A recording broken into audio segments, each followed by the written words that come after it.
Boa tarde, estudantes. Sejam todos bem-vindos a mais uma aula da segunda série do ensino médio de Química. E hoje nós vamos dar continuidade no tema comportamento dos compostos iônicos e moleculares sob a ação da temperatura.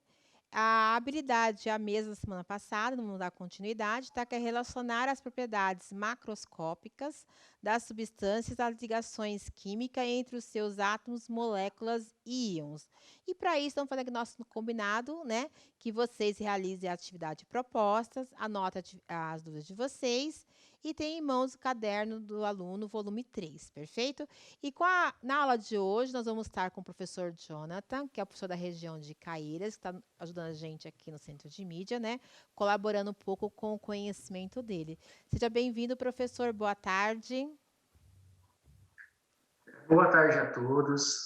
Desde já eu agradeço a oportunidade ao Centro de Mídias, a todo o apoio e a colaboração da professora Simone, principalmente na elaboração do material da aula de hoje, e gostaria de desejar a todos os alunos e professores uma excelente aula. Tá? E, pessoal, antes de iniciar a aula de hoje, eu gostaria de fazer um convite para vocês que eu esqueci de fazer na semana passada. Quem quiser acompanhar o meu trabalho também no YouTube, pode estar se inscrevendo no meu canal, tá? O nome do canal é Quimicamente Falando, e esse canal ele foi elaborado justamente para que fosse desenvolvido o caderno do aluno devido à pandemia que nós tivemos agora. Então, se você quiser acompanhar o meu trabalho além do CMSP, você pode estar se inscrevendo no meu canal, que é Quimicamente Falando.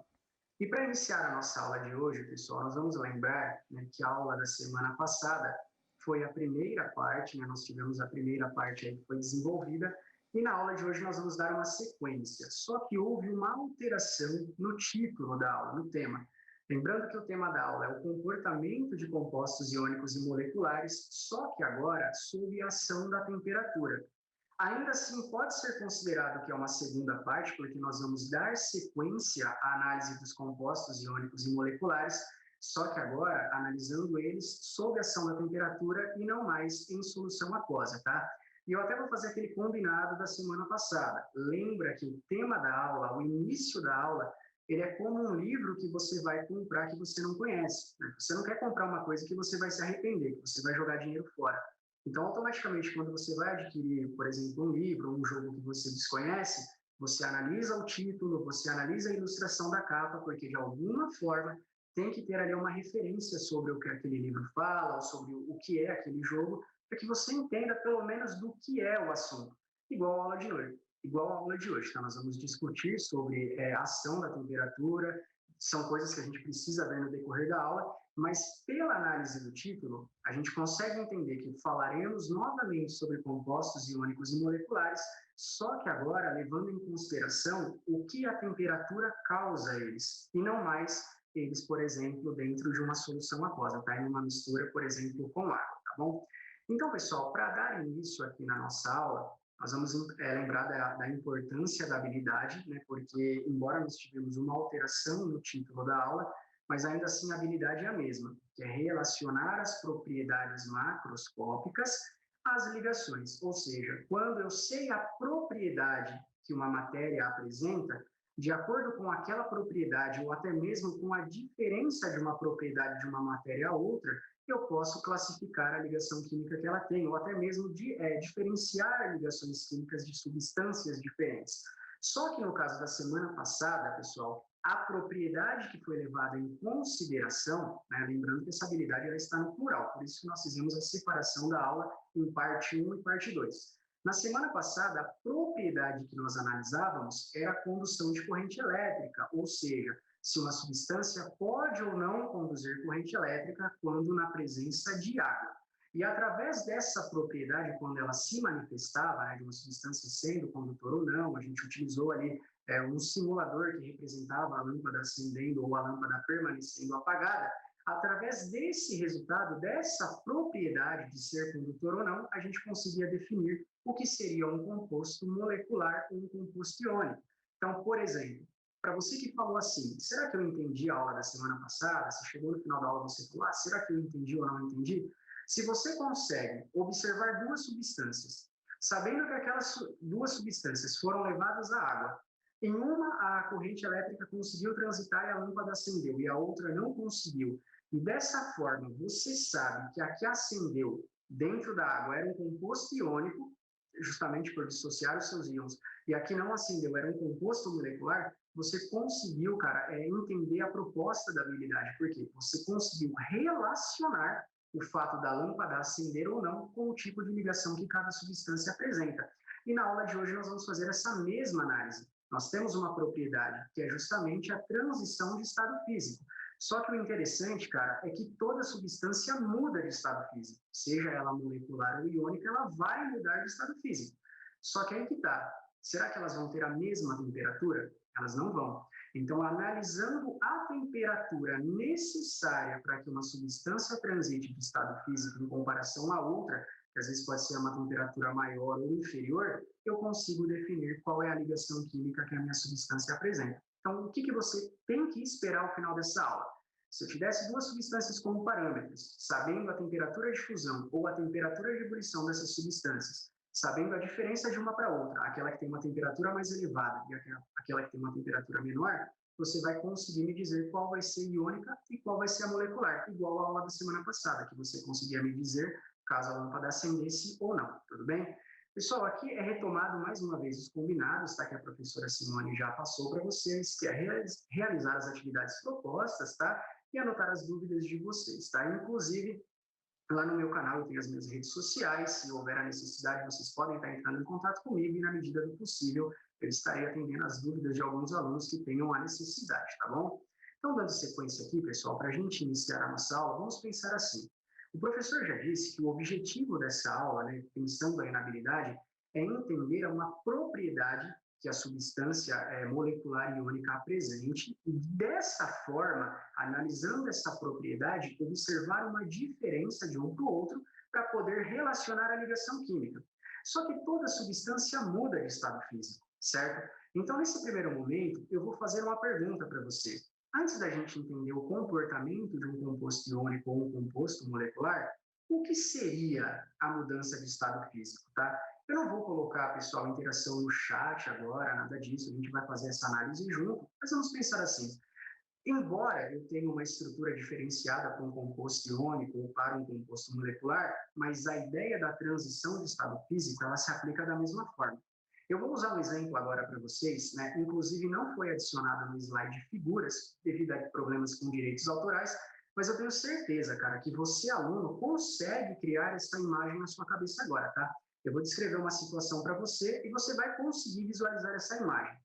Imagina só que você foi comprar bolinhas de gude, certo? Sei lá, você quer jogar ou quer fazer alguma coisa, você foi comprar bolinhas de gude. Quando você chegou no estabelecimento, você pediu 50 unidades. Você falou assim, olha, eu quero 50 bolinhas de gude. Digamos que a pessoa ali que te atendeu colocou tudo dentro de um mesmo saquinho. E o que é interessante, cara, que você consegue visualizar isso na sua mente agora. Quando você começa a imaginar essas bolinhas caindo ali dentro da sacola, o que vai acontecendo com elas? Elas vão se amontoando, elas vão se aglomerando.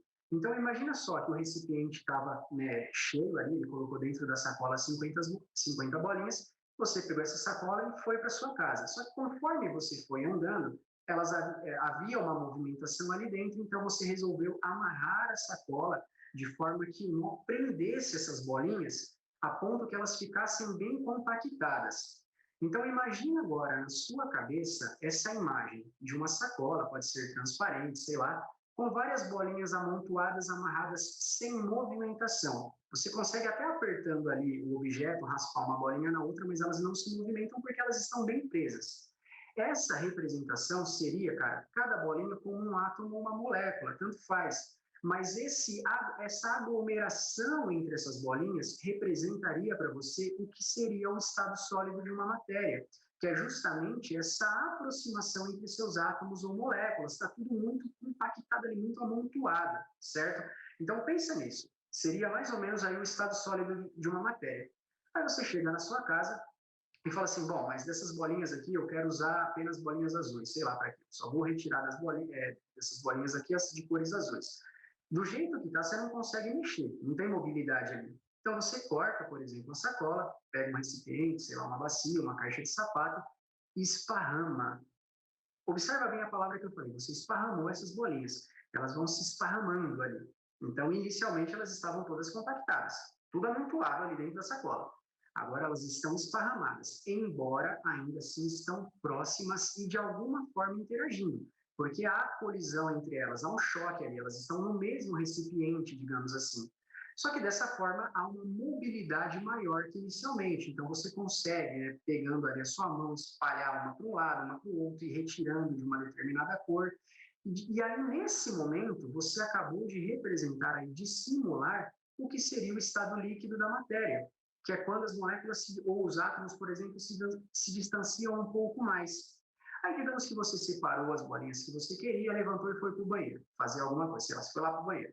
Nesse momento, chega o seu irmão ou sua irmã, bate ali no recipiente que estava na sala da sua casa, derruba, esparrama, aí vai bolinha para o quarto do seu pai, para o seu quarto, para o banheiro, para a sala, sai bolinha para fora de casa, enfim, as bolinhas se esparramam por completo.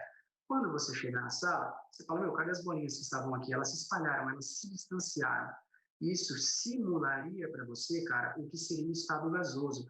Por que eu estou te dando esse exemplo? Porque, embora eu tenha substâncias que sejam, né, compostos, que sejam iônicos ou compostos que sejam moleculares, mas a ideia da transição de estado físico para eles se aplicam da mesma forma. Eu tenho que dar um jeito de romper, de separar a estrutura desses compostos, certo? Então, eles têm que se separar. Mas se eles têm que se separar é porque eles estão juntos, eles estão ligados de alguma forma. Então, aonde entra o ponto-chave dessa aula? É entender o que mantém um composto iônico unido e o que mantém um composto molecular unido. Porque se a transição de estado físico do composto iônico ou do molecular vai separar as estruturas deles, eu entendo que se eu sei a intensidade do que mantém unido eles é diferente, eu entendo que a temperatura vai ser diferente para um dos dois, tá bom?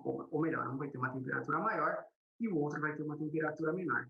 E se vocês observarem, pessoal, esse slide que está sendo transmitido para vocês, ele fala dos compostos moleculares apenas, tá? Porque eles têm uma análise um pouco mais detalhada.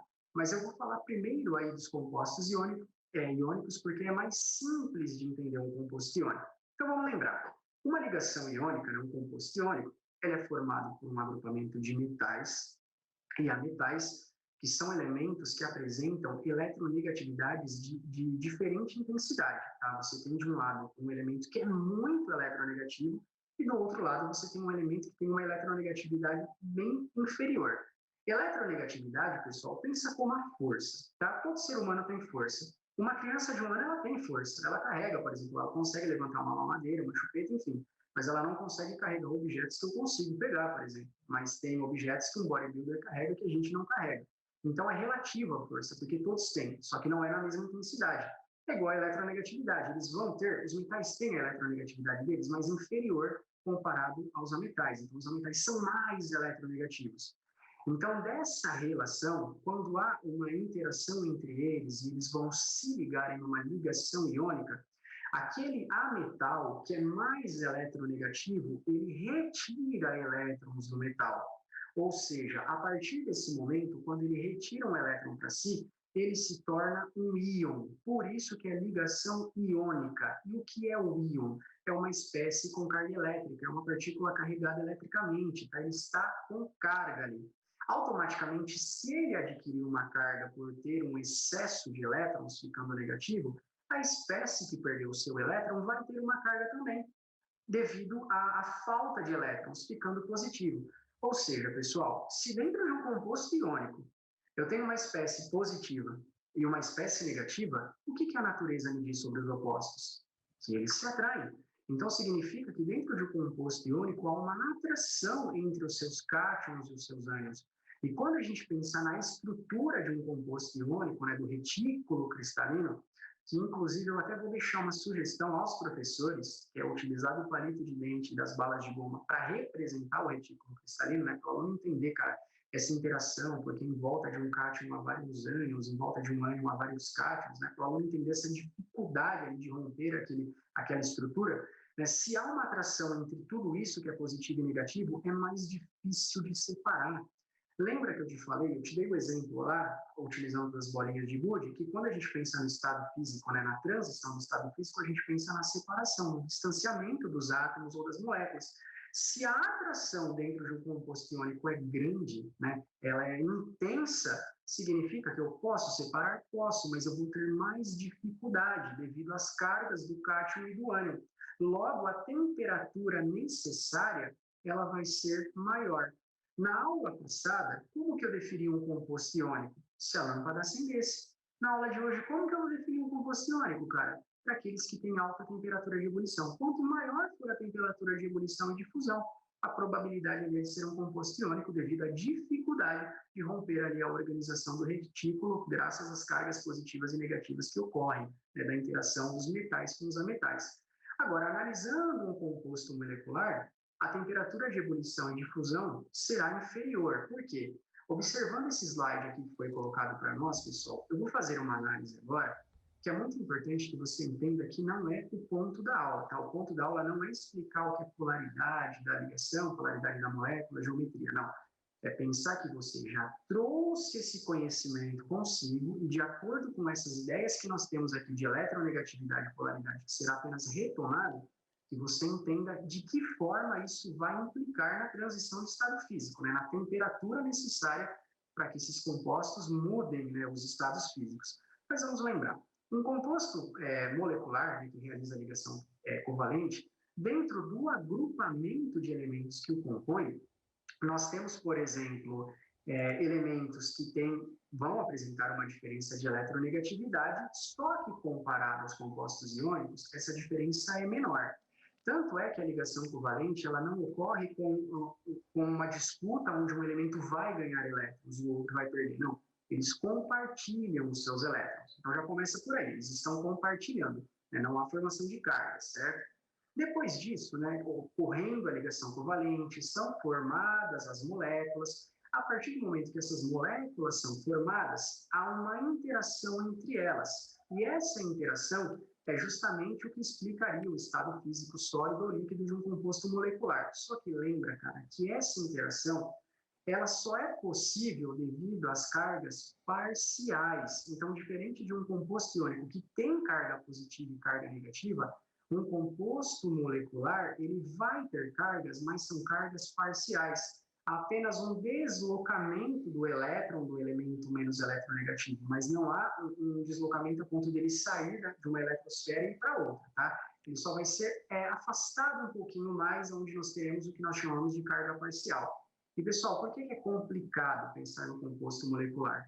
Primeiro, nós temos que lembrar, né, que quando se tem uma estrutura de um composto molecular, nós analisamos as ligações, determinamos a polaridade da ligação. Quando há uma polaridade, uma diferença de eletronegatividade, nós representamos vetores, como é feito aqui nessa imagem, tá? O vetor aponta sempre para o elemento mais eletronegativo. Tendo a geometria molecular definida, você analisa o sentido dos vetores justamente para saber se esses vetores se anulam ou não, para saber se a molécula é polar ou apolar. Ou seja, cara, embora os compostos moleculares eles podem até ter moléculas polares, lembrando que são cargas parciais, tem alguns casos de compostos moleculares que nem polaridade tem na molécula, são moléculas apolares, ou seja, é muito mais fácil de separar os compostos moleculares, a interação entre eles é menor do que comparado a um composto iônico. Por isso que há uma diferença significativa, cara, nas temperaturas de ebulição e de fusão dos compostos iônicos para os compostos moleculares, tá? Pessoal, eu vou passar o slide aqui, só para a gente retomar de forma bem simples e entender como que é o comportamento de um composto molecular. Lembra, compostos iônicos são mais simples, né? A gente pensa ali na interação do cátion e do ânion, um positivo atraindo o negativo, isso é mais fácil de entender. Agora, quando a gente pensa nos compostos moleculares, nós precisamos primeiro lembrar que a forças o intra, troca esse por um E, fica entra. Então, quando você vai na casa de alguém, a pessoa fala assim, o entra, você vai entrar, você não vai ficar para fora. Então, o intra é entrar, é dentro de uma molécula. E o que tem dentro de uma molécula? Você tem os átomos, e esses átomos estão se ligando através das ligações covalentes. Então, as forças intramoleculares dos compostos moleculares são as ligações covalentes entre os átomos. Depois que ocorrem essas ligações e são formadas as moléculas, as forças que agem inter, né? Quando você escuta uma banda internacional ou você vai fazer uma viagem internacional, o internacional é para fora, ou seja, é para fora da molécula. Então, são forças que agem fora da molécula, que fazem com que essas moléculas, de alguma forma, interajam. Só que vamos lembrar, pessoal, para que haja uma interação, uma aproximação, eu tenho que ter polos opostos. E os compostos moleculares têm polos opostos também, só que são parciais. A ligação de hidrogênio ou de polo, que tem polos ali, são polos ainda assim parciais, diferente dos íons, que têm cargas devido à transição de elétrons. E nós temos até casos, no caso dos compostos moleculares aí, aonde nem tem polo, né? Por isso que é de polo induzido, porque aquelas moléculas, elas são apolares, elas não têm polo, o polo precisa ser induzido num determinado instante, que há um deslocamento da nuvem eletrônica, que isso já foi trabalhado numa aula anterior com vocês aqui mesmo no Centro de Mídias, tá? Então, por exemplo, os compostos moleculares, as interações entre a estrutura deles é menor, por isso que a temperatura é inferior comparado aos compostos iônicos, tá bom? Então, espero que nesse momento, cara, você consiga entender a habilidade sendo aplicada agora. Né? Quando eu colocava assim, olha, eu vou relacionar as propriedades macro à ligação. Na aula passada, qual era a propriedade? Ser condutor ou não? Se era condutor iônico, se não era condutor molecular. Na aula de hoje, qual é a propriedade? Ponto de fusão e ponto de ebulição. E como que eu sei, através do ponto de fusão e de ebulição, que a substância é iônica ou é molecular? Eu analiso duas substâncias. Eu tenho uma substância iônica e uma substância molecular. Pensando num valor hipotético, tá? Digamos que uma substância tenha 500 graus, cara. A temperatura de ebulição dela seja 500 graus, por exemplo. E a outra tenha 50. Quem será o composto iônico? E quem será o composto molecular? Eu não vou nem colocar a interação no chat agora, mas responda para você. Qual que você acha que é o iônico? É o que tem 500 ou é o que tem 50? E aí, quando a gente chegar lá no final da aula e for perguntado assim, você conseguiu realizar a atividade proposta? Analise que essa pergunta foi uma atividade que eu propus para você agora. Se você respondeu que a substância que tem uma temperatura de 500 graus é a iônica, cara, você acertou, porque é mais difícil de romper a interação entre os íons. Já a substância molecular é mais fácil de romper a interação, principalmente, cara, quando nós temos moléculas apolares. Tanto é que tem substâncias que tanto o ponto de fusão quanto de ebulição, falando de substâncias moleculares, são atingidos em valores negativos, né? Como alguns gases que nós encontramos aí na atmosfera, que a temperatura ambiente estão no estado gasoso, tá? Então, até aqui eu espero que vocês tenham entendido a proposta da aula. E agora nós vamos fazer a análise de um exercício juntos, tá? Eu vou dar uma olhada aqui no horário para ver se há tempo de interação no chat e há. Então, observando esse primeiro exercício aqui, que foi colocado para vocês como uma sugestão de análise, nós temos duas substâncias, tá? Nós temos aqui o nonano, nós temos o TFP. Analisando as duas estruturas, eu vou considerar as moléculas acima e os dados da tabela abaixo, certo? É importante que você, como aluno, entenda que até esse momento eu vim falando da comparação de um composto iônico e um composto molecular. Caso eu tivesse um composto iônico e um molecular sendo analisado, é de se esperar que o composto iônico tenha uma temperatura elevada. Só que esse exercício, pessoal, ele trabalha com dois compostos moleculares. Então, aqui vem mais uma informação importante para nós nessa aula, que não é só fazer a comparação do iônico com o molecular, mas eu posso comparar um composto molecular com outro composto molecular e pensar que tem outros fatores que interferem também na mudança de estado físico. Tá? A temperatura é necessária para a mudança de estado físico. Então, observando essas duas estruturas, eu observo que as massas são próximas, né? O nonano ele tem 188 gramas por mol, 128 aqui, gramas por mol, e já o triunflorpentano ele tem 126 gramas por mol. Então, são massas próximas, mas a temperatura de ebulição não é. Um tem 151 graus, né, para transitar do estado líquido para o gasoso, e o outro 89. Embora as massas sejam aproximadas, pessoal, mas o ponto de ebulição não é. E é justamente o que esse exercício propõe. Qual das afirmações a seguir melhor ajuda a explicar essa observação? Então, nesse momento, eu vou pedir para que você pense e formule uma hipótese, tá? Vamos pensar que essa questão seja como aquelas questões prévias da apostila, onde o aluno ele vai tentar criar um raciocínio, não se preocupa com a resposta, tá? Nesse momento não é importante se você vai acertar ou não, mas é o raciocínio que você criou, tá bom? Então, analisando as alternativas que nós temos, Na alternativa A, é colocado assim: a ligação carbono-flúor é mais fácil de quebrar que a ligação carbono-hidrogênio, certo? Na B, a ligação carbono-flúor é mais polar que a ligação carbono-hidrogênio. E na alternativa C, ele coloca assim: a cadeia de carbonos é mais longa no nonano que no trifluorpentano, beleza? Então, nesse momento, eu vou passar a palavra para a professora Simone, vou deixar aí 3 minutos de interação no chat e a gente retoma com a devolutiva do exercício, tudo bem?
Voltando aqui da interação do chat, né? Professor Jonathan, bastante interação. A grande maioria com C, alguns no B, mas ainda tem o Daniel Matos e a Valquíria com a letra A. Acho que eles estão um pouquinho equivocados, né? Mas a grande maioria na letra C e tem alguns pensando na letra B. Professor, você poderia esclarecer um pouquinho essa dúvida? Bom, pessoal, então fazendo a análise aqui da devolutiva do exercício, tá? Eu vou colocar para vocês, embora esse material vai estar disponível para análise de vocês também, mas a alternativa A, ela coloca o seguinte, né? A ligação carbono-flúor é mais fácil de quebrar que a ligação carbono-hidrogênio, né? Lembrando que eles estão falando de ligação entre os átomos, só que no nosso caso, nós estamos falando de separar, de romper a interação entre as moléculas. Lembra que eu falava para vocês que quando nós pensamos no distanciamento, principalmente dos compostos moleculares, o que é rompido entre eles é a interação entre as suas moléculas, certo?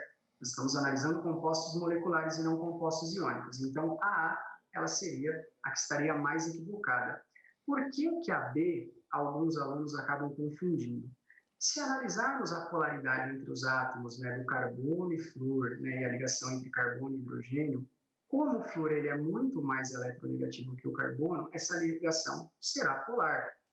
Isso é uma afirmação, isso está correta, já como as eletronegatividades do carbono e do hidrogênio são valores menores e próximos, a sua ligação se torna menos polar. Mas ainda assim, pessoal, isso não vai justificar a relação, né, do ponto de ebulição, até mesmo porque a gente teria que fazer uma análise aí das forças intermoleculares, tá bom? Pensando aqui na alternativa C, por que a cadeia de carbono, a gente analisaria que a cadeia de carbonos ela é mais longa no nonano, né, do que no TFP. Como a cadeia do nonano ela tem 9 carbonos e o TFP tem apenas 5, e essa análise você poderia ter feito tanto na estrutura, no desenho da estrutura, como na fórmula molecular simplificada que eles colocavam lá a quantidade de carbonos, né? C9 ou C5, por exemplo. Então, significa que o nonano ele possui uma maior área para interagir com outras moléculas. É muito importante, pessoal, que você, aluno, entenda o seguinte, tá? Na aula de hoje, o objetivo principal é a gente conseguir determinar pela propriedade o tipo de ligação, certo?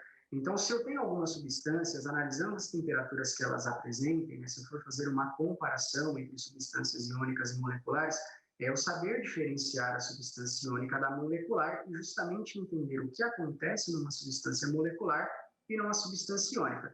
Esse exercício ele é um exercício complementar, até mesmo porque compostos orgânicos, né, essas estruturas orgânicas, a gente vai fazer um aprofundamento lá na terceira série. Mas é importante, né, a análise desse exercício ela acaba se tornando importante porque a gente observa que tem sempre mais análises para ser feitas. É como na aula passada, que eu falava assim, olha, os compostos moleculares, eles não deveriam ser condutores, com exceção dos ácidos. Então, sempre tem informações a mais. Por isso que é muito importante que você, como aluno, entenda, cara, que nem sempre uma aula ela é suficiente. Às vezes a gente tem muito mais informações que precisam ser aprofundadas. Então, às vezes o professor entra na sala de aula, ele discute um assunto com você, ele aplica um assunto, uma certa habilidade, mas sempre que você achar necessário, aprofunde, porque sempre tem coisas além do que o professor trabalha, tá? Pessoal, um recadinho importante a todos os professores e alunos agora é o seguinte, tá? Dentro do nosso material, nós colocamos bastante análises de exercícios, tá? Que não haverá tempo de se trabalhar todos. Nós vamos fazer uma análise agora desse próximo exercício, mas os demais não darão, tá bom? Então, vai ficar como sugestão para que vocês possam desenvolver esses exercícios depois em casa, os professores podem estar cobrando de vocês, tá? Então, no próximo exercício, nós colocamos o seguinte: com base nas propriedades da tabela abaixo das amostras A, B e C, podem ser classificados os modelos de ligação. Então, de acordo com as informações que eu tenho nessa tabela, eu posso dizer se o meu composto ele vai ser de ligação iônica, covalente ou metálica, certo? Observando essa tabela, eu sei que a substância A ela apresenta uma temperatura de fusão e de ebulição alta, né? Nós fizemos essa análise na aula, lembrando que na aula não foi trabalhada com compostos metálicos, mas compostos metálicos já foi discutido em uma aula de ligação metálica lá no segundo bimestre, tá? Nós temos também que a substância A, ela será um isolante, certo? A 25 graus, porém, a 1000 graus ela pode ser considerada um condutor. Analisando a substância B, ela tem uma temperatura de fusão e de ebulição inferior comparadas às substâncias A e C, tá? A temperatura de fusão dela e de ebulição ela é menor. E eu posso dizer também que a 25 graus ela é considerada um isolante, certo? Analisando, por exemplo, a substância C, ela tem uma temperatura de fusão e de ebulição é a mais alta entre as substâncias aqui que eu tenho, ela tem a temperatura de fusão e de ebulição mais alta, e o que eu sei é que ela vai ser um condutor tanto a 25 graus quanto a 1000 graus. Então, essa substância ela será condutora em ambas as situações. A partir disso, respectivamente, cara, analisando essas propriedades, por isso que a habilidade ela falava, relacionando as propriedades que nós temos aqui de temperatura de fusão, de temperatura de ebulição e de condução de corrente elétrica, pensando nessas propriedades, como que eu consigo relacionar ao tipo de ligação? Então, respectivamente, quem é a substância A, quem é a substância B, né? Que ligação a substância A faz, que ligação a substância B faz e que ligação a substância C faz, tá? Lembrando, pessoal, que a sua alternativa aqui, ela tem que seguir a ordem, tá? Por exemplo, se eu assinalar a A, eu entendo que a minha amostra A seria o iônico, a B seria o molecular e a C seria o metálico, como na amostra B A seria aqui o metálico, a amostra B seria o molecular, seguindo a sequência, tá? Seria respectivamente. Porém, para esse exercício, pessoal, eu vou deixar apenas 2 minutos devido ao tempo de término da aula, tá? Vou passar a palavra agora para a professora Simone e vocês interajam no chat.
Retomando aqui no chat, olha, professor, bastante interação, mas a grande maioria colocou letra A, mas tem um, dois aqui que colocaram a letra B. Está ainda com um pouco de confusão. Eles estão confundindo iônica e metálica ainda, professor. Você pode esclarecer, por gentileza? Bom, pessoal, então fazendo uma devolutiva mais rápida, tá? Esse exercício nesse material de PPT que está disponível para vocês, ele está bem comentado. Vou deixar como uma sugestão aí pela própria professora Simone, que os professores utilizem com os alunos, que vocês utilizem como material de estudo, mas como está se encerrando a aula, eu vou fazer uma análise mais rápida e objetiva, tá? Por exemplo, das substâncias, a que eu não deveria ter dúvida é a substância B, devido a ter uma temperatura de fusão e ebulição inferior em relação às demais, a substância B seria a substância molecular, tá? Então, eu poderia entender isso analisando pela baixa temperatura de fusão e de ebulição e pelo fato de ser um isolante. Agora, para quem ficou na confusão aí do que seria o iônico e o metálico, eu vou te dar uma sugestão. Porque, embora as temperaturas sejam próximas, né, de fusão e ebulição, não são temperaturas tão diferentes assim, são temperaturas altíssimas, né, as duas, 800 graus, 1500 graus, 1400, 2800, são temperaturas altas, mas lembra que os compostos metálicos, cara, metais são excelentes condutores de corrente elétrica, então em qualquer meio o metal sempre será um condutor. Então, para você que ficou com dúvida na questão do ponto de fusão e de ebulição, por não ter sido trabalhado nessa aula o ponto de fusão e de ebulição dos metais, você poderia ter analisado a condução de corrente elétrica. Por quê? Porque a substância A 25 graus ela não é condutora. Né? Então, eu posso ter um composto iônico que não é condutor, que ele necessite de algumas propriedades, de algumas ações ali para que ele se torne condutor. Já os metais não, os metais são excelentes condutores, tá? Então, a alternativa correta será a alternativa A, beleza? Pessoal, desde já a nossa aula está se encerrando, eu preciso passar a palavra para a professora Simone. Não se esqueçam de interagir no chat, colocando se vocês conseguiram desenvolver as atividades e se ficou alguma dúvida. E mais uma vez, pessoal, quem puder acompanhar o meu trabalho no YouTube, o meu canal se chama Quimicamente Falando. Eu agradeço a colaboração de todos vocês lá também. Um forte abraço, fiquem com Deus até a próxima aula e passo a palavra para a professora Simone. Obrigada, professor Jones, pela participação. Obrigada, estudantes, pais, professores, e até a próxima aula. Tchau, tchau.